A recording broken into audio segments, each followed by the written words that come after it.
សួស្តីប្រិយមិត្តទស្សនិកជនជាទីមេត្រីនៅក្នុងឱកាសនេះដែរខ្ញុំបាទសូមជូនជម្រាបមួយបទក្នុងថ្ងៃនេះលោកស្រីអ្នកនាងកញ្ញាទាំងអស់ទទួលការសប្បាយរីករាយពីខ្ញុំបាទដូចតទៅអូនអើយអូនស្រីបងនឹងអូននឹងអូនបានទៅណាមិនឃើញអូនទេបងស្រឡាញ់អូនតាំងអូនក្មេងខ្ចីធំឡើងដឹងក្តីអូនស្អាតដាច់គេអូនអើយអើយអូនមាននឹកបងទេបងនឹងអូននឹងណាម្ចាំងចិន្តា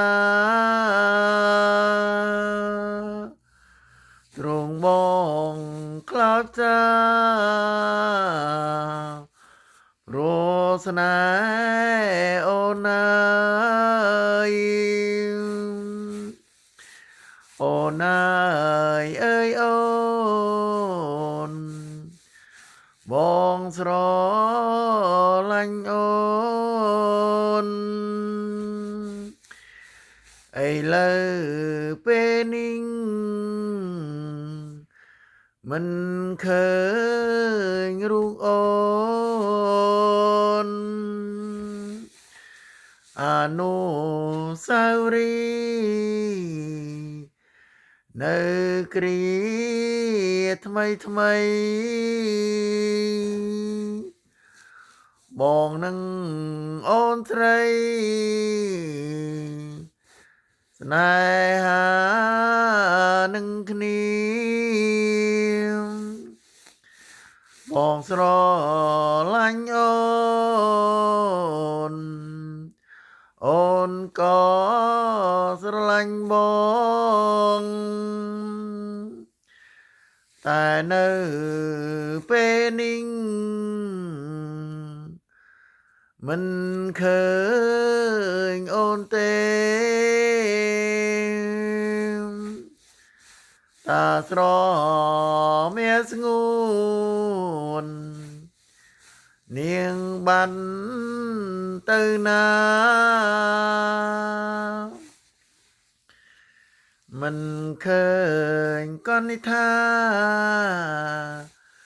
ឬអូនមានគូថ្មីប្រាំអើយដឹងផងថាបងស្នេហ៍អូននឹងអូនរាល់ថ្ងៃទាំងយំទាំងថ្ងៃបងនឹងណាខ្លោចផ្សានឹងអូន